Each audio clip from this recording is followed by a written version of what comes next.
Let's see what this one's about.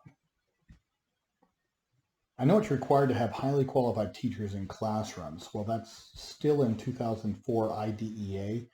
We have, in highly qualified teachers um, was attached to No Child Left Behind, and No Child Left Behind doesn't exist anymore. It's Every Student Succeeds Act. So uh, the wording has been changed. They removed highly qualified from ESSA. Okay, and but it still exists in 2004 IDEA. Because we're overdue for a revision of IDEA or a refreshing and updating that hasn't happened yet. So we still have that language in there, but I wanted to sit there and add additional explanation that highly qualified teacher um, is connected to No Child Left Behind, which isn't there anymore, but it's still in IDEA, not necessarily followed. Is there anything stating requirements under IDEA or any other act about special education directors or exceptional children director, as it's called here, being highly qualified to be director for the school district? What about other positions that work with special needs students? Are they required to have specific training to be highly qualified? And my general answer is going to be no. Um, it is a position that is an administrative. I hate to say administrative convenience, but it is a duty of the school system to hire these positions. Now, you would sit there and go, well, the school system should hire the most qualified or highly qualified, and in many respects they do. But at the same time, is there any specific requirement by law or within the law that says that these people have to have, these magic titles and all of this additional training? No, not in the states where we practice. There could be some outlier states out there, and I'm just adding that so that people in those states don't comment that, well, here in Massachusetts, it may be like that in Massachusetts, to where there's additional uh, requirements for qualifications, but in the states where we have practices, no. It is going to be an administrative duty and something reserved for them. And of course, you would hope that in their job descriptions they put these um, higher requirements in there. And like I said, in many cases they do. And I can tell you that you can sit there and put a million different requirements in for special education director and have that not matter one bit, because it is probably one of the most difficult jobs in education, and one that has less to do about these qualifications coming in, um, as opposed to the learning curve of doing the job for a couple school years. That is what separates a great special education director from, a bad one. And I've known many, many, many bad ones that have doctor by their name, and they couldn't claw their way out of a wet cardboard box. Um, why is that? Most of the time, it's just because of the arrogance. Most of the time, it's because they're bad leaders. Most of the time, it's because they internalize the job. And so every complaint, every parent question, every parent email is met with some kind of personal affront, as though these people are offending the director. And I'm telling you, it takes a certain type of leader to do an effective and good job in this capacity, and it's not one that is developed overnight.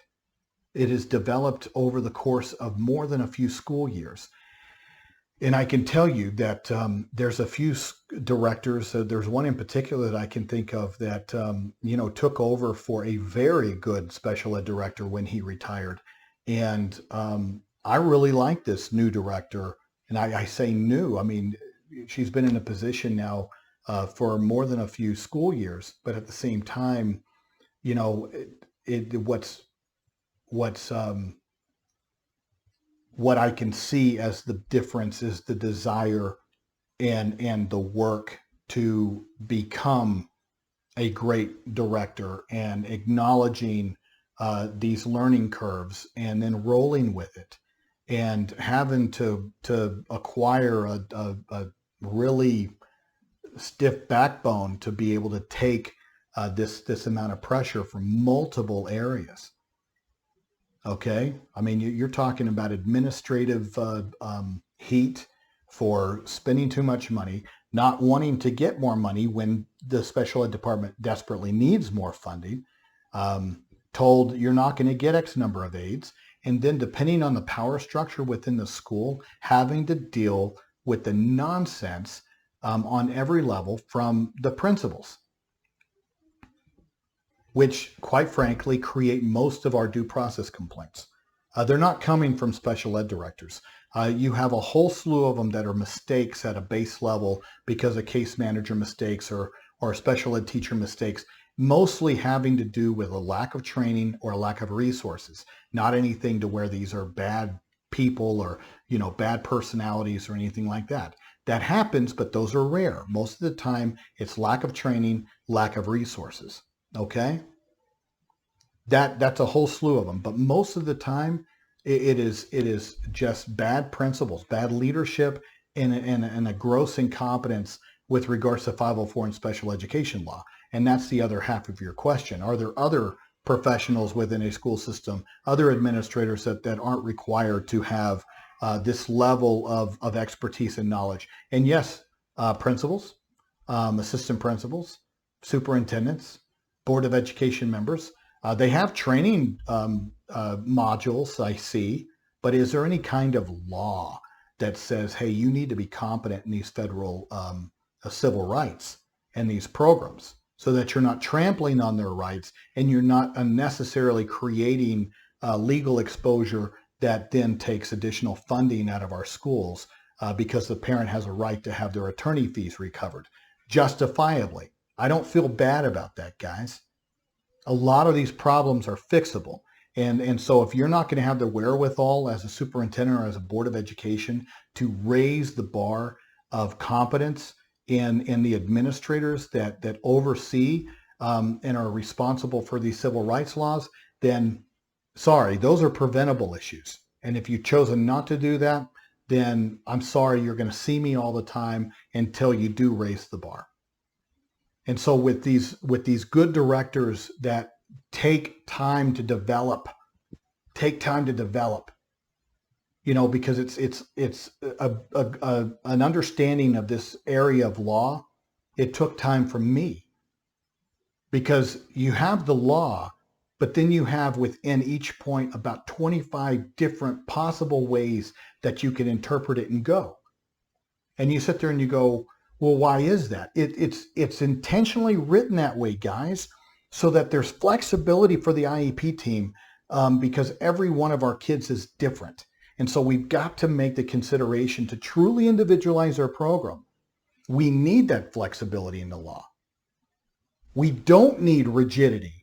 That's the last thing we need. We need a team to be able to say, okay, we have full flexibility to design this program as the child needs it in an individualized capacity. So let's say that there's a compulsory education law to where, you know, you'll be arrested as a parent and sent to court for not sending your child to school.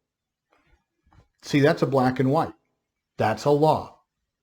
Then you have 504 or special education that inserts a flexibility for the IEP team to look at the child's health, if there's a chronic health condition, if there's a behavioral issue that's impeding their ability to come to school on time or whatever.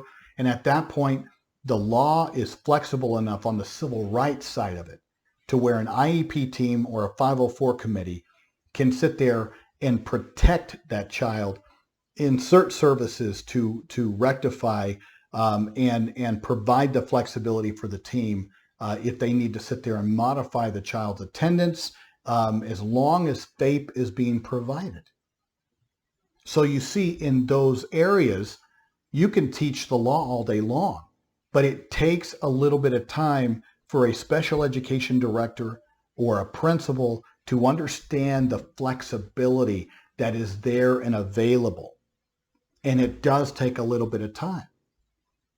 And so in that way, I'm going to repeat this and repeat this and repeat this and repeat this, because if you've watched enough of my videos, guys, I don't put a lot of stock in where somebody went to school. I don't put a lot of stock in degrees. You know, if somebody has a doctorate, it really doesn't matter to me. You know, outside of, let's say, the medical field where somebody's cutting into my body. But outside of that, let's say in education, in the education realm, I'm more interested in your demeanor. I'm more interested in your understanding of power and how you view power.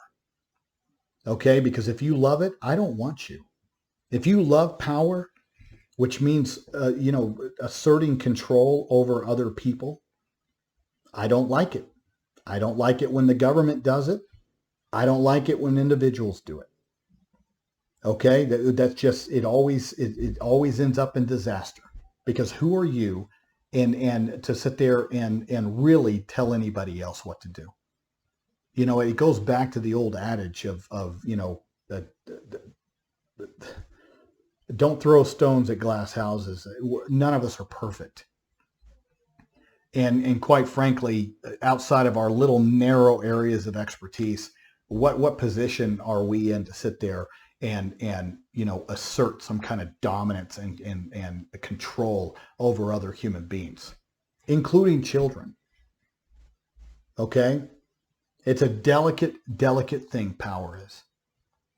And I'm telling you that right there is how somebody views power, how somebody views the responsibility, how a person sees relationships, because that's the most important aspect in special education law, is your ability to work with people that don't necessarily like you and aren't necessarily happy with you at the time, even though you might not have done anything to contribute to the problem.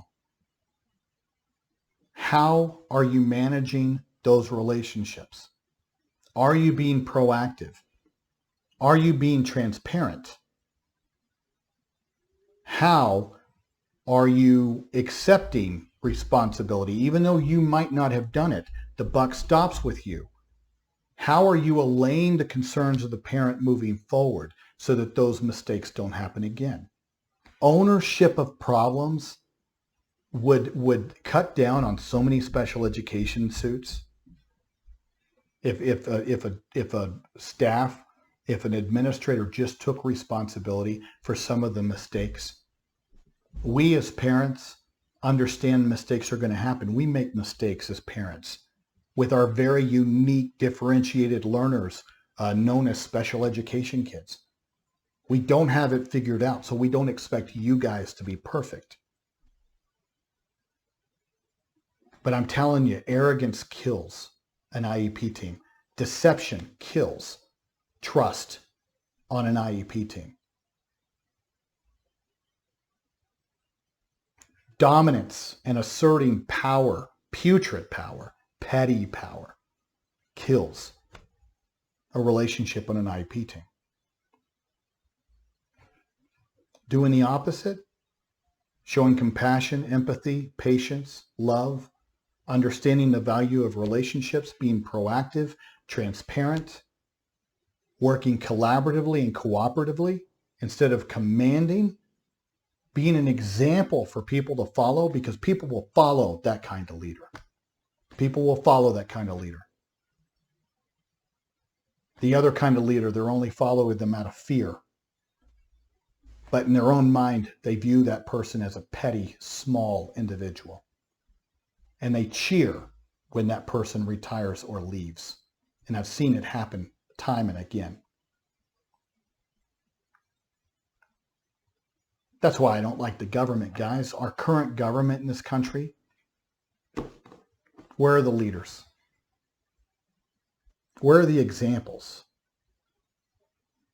From our local government especially, because those are the people that have the most direct impact on our lives as citizens. That's going to be your school board. That's going to be your mayor. That's going to be your local police. They're going to have the most contact with you ever. Not necessarily your state and not necessarily your federal government. We have everything reversed in this country to where we look up at the top at the president and we go, oh, that's where the problem is. No, the problem starts local. The problem starts with the brand of leadership that is in your public schools, that is in your community. That's where you have the most power to do something about it. But once again, you can't come with guns a-blazing either, just like it's not a positive to be that kind of leader with the school system. There's a proper way to correct these problems, and those are so much more effectively done and accomplished in the way of learning to properly negotiate, learning to communicate with one another, even through disagreement. And I'm talking vehement disagreement. Guys, I have to do this on a daily basis with people that do not agree with me on any level. And so I've through the years needed to acquire a tough skin and a mechanism to keep those channels of communication going, not for the benefit of my ego, not for the benefit of my pocketbook, but for the singular focus and the benefit of the client that I represent and the family that so desperately needs those services for their child. And also raising the level and the bar of services and intervention for the staff that are in a thankless position and are underpaid.